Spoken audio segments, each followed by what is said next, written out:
Hello students, आज आपका हमारे चैनल में बहुत बहुत स्वागत है। हम आपको केमिस्ट्री के कुछ ऐसे टॉपिक कुछ दिनों से दे रहे हैं जो आपके एग्ज़ाम में काफ़ी बेनिफिशियल साबित होंगे।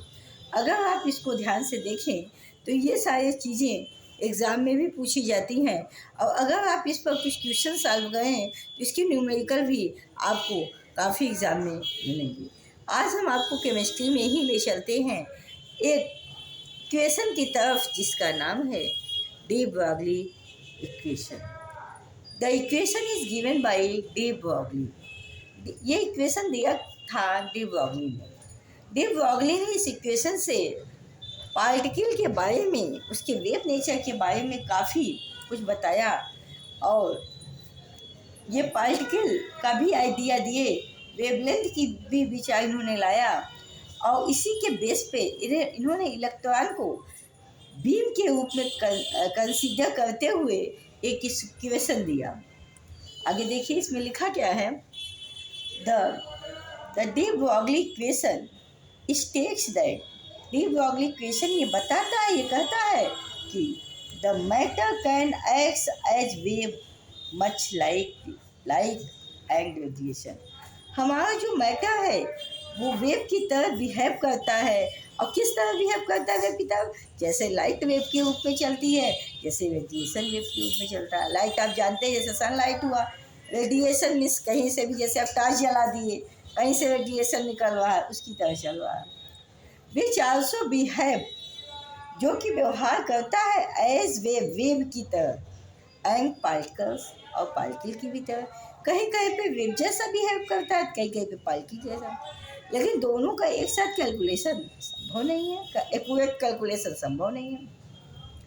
द इक्वेशन फर्दर एक्सप्लेन, ये इक्वेशन ये बताता है जो डी ब्रॉगली के द्वारा दिया गया है कि that a beam of the electrons, जो इलेक्ट्रॉन बीम के रूप में निकलता है, can also be diffracted just like a beam of light.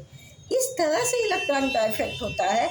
जब इन्होंने एक्सपेरिमेंट किया तो इनको पता चला ये पार्टिकल जैसा तो कुछ कम लग रहा है, लेकिन जब हम इसको डाइफ्रैक्ट कर रहे हैं तो ये इस तरह बिहेव कर रहा है जैसे लाइट की बीम, लाइट की रेज डाइफ्रैक्ट होती है। The de Broglie wave equation help, de Broglie ने जो इक्वेशन दिया वो हमें ये समझने पर मजबूर करता है, ये समझने के लिए बताता है, ये समझाता है कि मैटर में जो इलेक्ट्रॉन वेव की तरह बिहेव कर रहा है वो एक मैटर के आइडिया पर डिपेंड करता है और जिसका कि वेवलेंथ होगा। क्योंकि आप जानते हैं जब कोई रेस के रूप में कोई इलेक्ट्रॉन जाएगा या कोई वेव जाएगी या कोई लाइट जाएगी तो उसका वेवलेंथ होना ही होना है। और wavelength denoted by lambda, wavelength को हम लैम्डा से डिनोट करते हैं, ठीक है। वेवलेंथ की मतलब वेव द्वारा ट्रेवल की गई लेंथ वेवलेंथ होता है। तो wavelength lambda is equal to h upon p. Lambda क्या है? वेवलेंथ है। एच क्या है? प्लांक्स कांस्टेंट है। एच हमेशा एच की वैल्यू कांस्टेंट होती है। इसको प्लांक ने दिया था, प्लैंक ने इसकी वैल्यू भी दिया था। इसकी वैल्यू है होती है 6.626 इंटू 10⁻⁻34 जूल इंटू सेकेंड। इसकी फिक्स वैल्यू होती है एच की।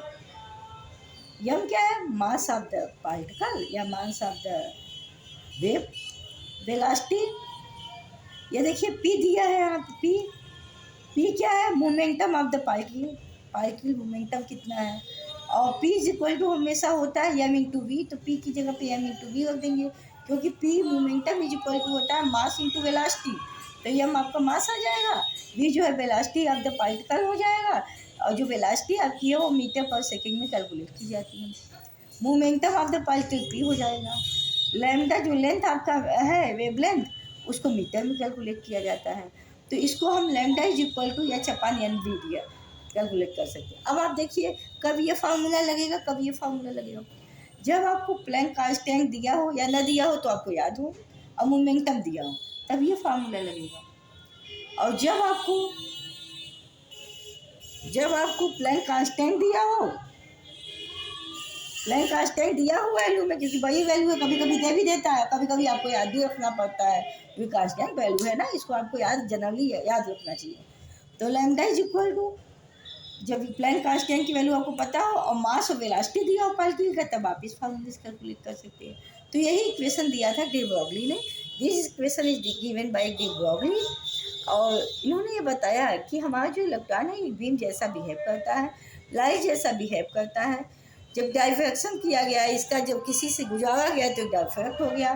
तो सिमिलर सी ये बात, सीधी सी ये बात थी कि ये बीम जैसा बिहेव करता है तभी, और जब बीम जैसा बिहेव करेगा, वेव जैसा बिहेव करेगा, तो उसमें लैम्डा वेवलेंथ तो होंगे ही, और मोमेंटम भी तब होगा।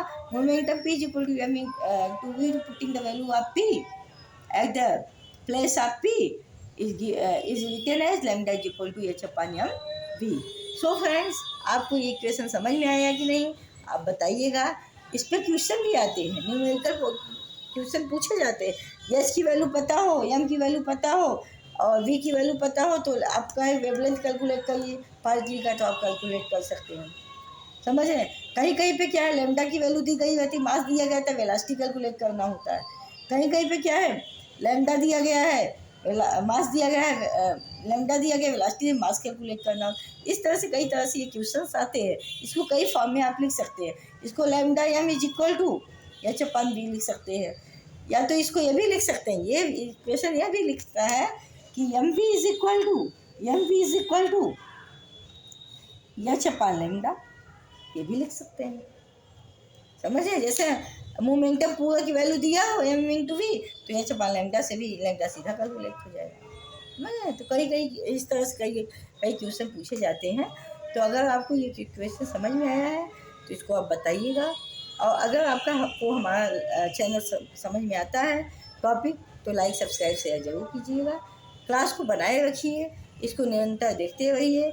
आपको ये चीज़ें समझ में आने लगेंगी। अगर नहीं आती हैं तो आप मुझसे पूछिएगा, बताइएगा क्या नहीं समझ में आ रहा है, तो हम आपको सलूशन देने का प्रयास करेंगे।